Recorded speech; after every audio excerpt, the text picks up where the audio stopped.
Last question. ముఖ్యమంత్రి గారికి belated జన్మదిన శుభాకాంక్షలు.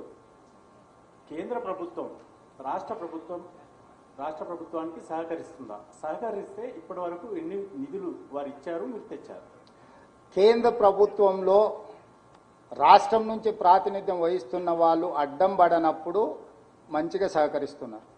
వీళ్ళే వెళ్ళి అడ్డుపడి మీరు ఇవ్వద్దు అన్న పనులు ఆగిపోతున్నాయి. ఇప్పుడు ఎలివేటెడ్ కారిడార్ వచ్చింది, కేంద్ర ప్రభుత్వం అనుమతి ఇవ్వడం వల్ల వచ్చింది.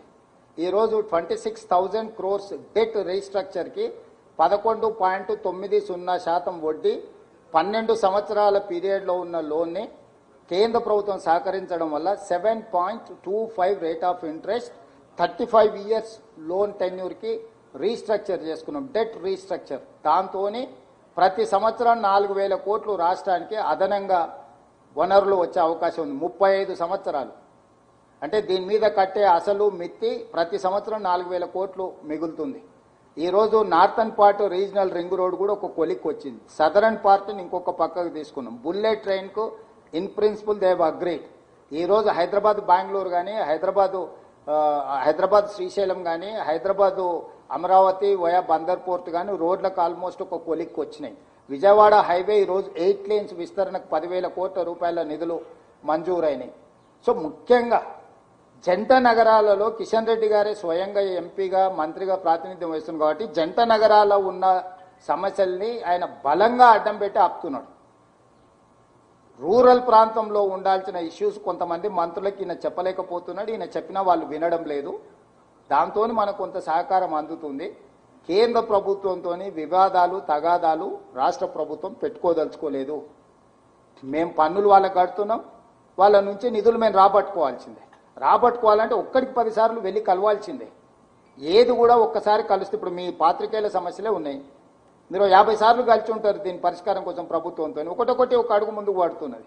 నేను ఢిల్లీకి పోయినప్పుడల్లా లెక్కలేస్తారు ఆరాజ్ పాట వాడినట్టు, 1వ సారి 20వ సారి 30వ సారి 50వ సారి. ఢిల్లీలో మాకు ఒక 3 ఎకరాలలో ఒక పెద్ద భవనమే ఇచ్చిండ్రు, ముఖ్యమంత్రి ఉండి కేంద్ర ప్రభుత్వంతో చర్చించి సమస్యలు పరిష్కరించుకోమని. నెలకు 2 సార్లు వెళ్తానని నేను స్పష్టంగా చెప్పిన. ఎవ్రీ 15 daysకు ఢిల్లీకి వెళ్ళి 2 days ఉండి కేంద్ర ప్రభుత్వంలో వివిధ శాఖలతో సమన్వయం చేసుకొని రాష్ట్రానికి రావాల్సిన అనుమతులు కానీ నిధులు కానీ తెచ్చుకుంటాం. నేను ఇప్పుడు central sponsored schemes, CSS schemes అంటారు, కేంద్రం రాష్ట్రం కలిపి నిధులను భాగస్వామ్యంతో ఖర్చు పెట్టాను. నేను ఒక IAS ఆఫీసర్ని, సెక్రటరీ క్యాడర్ IAS ఆఫీసర్ని దీనికోసం సపరేట్గా పెట్టిన. తెలంగాణ భవన్ రెసిడెంట్ కమిషనర్ను వేరే పెట్టిన.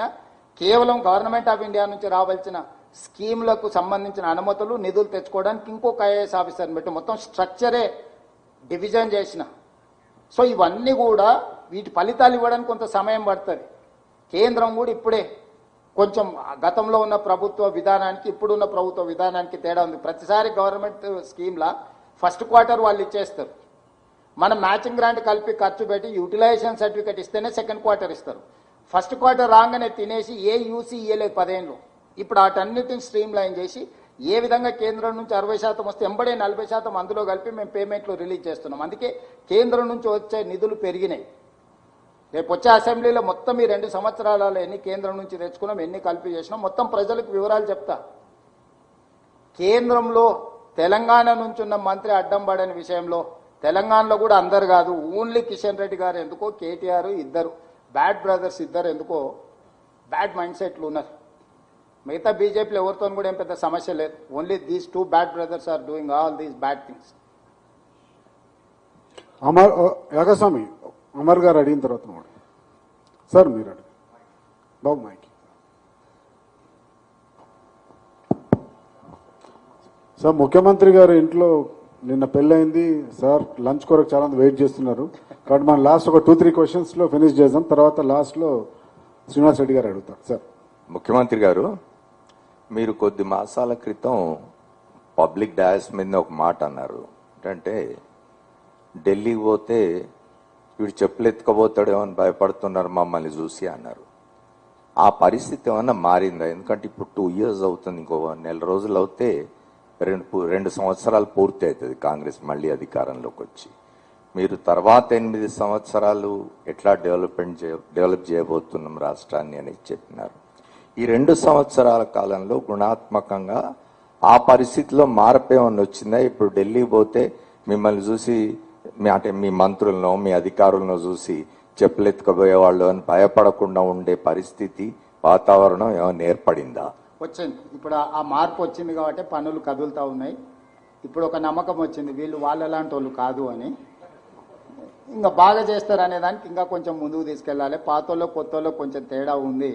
వీళ్ళు పర్వాలేదు, వీళ్ళ నమ్మొచ్చు, ఇంట్లోకి కూడా రానియొచ్చు, లోపలికి పిలిచి కూర్చోబెట్టి వాళ్ళు చెప్పేది వినొచ్చు అనే కాడికి వచ్చింది. ఇప్పుడు వింటున్నారు. వినడం వల్లనే చాలా వరకు కొన్ని సమస్యలకు అనుమతులు తీసుకొని వచ్చినాం. పరిస్థితుల్లో మార్పు వచ్చింది. ఇక అది వేగంగా పరిగెత్తాలి. ఆ వేగంగా పరిగెత్తించడానికి ప్రయత్నం చేస్తున్నాం. అందుకే ఒక నమ్మకంతోనే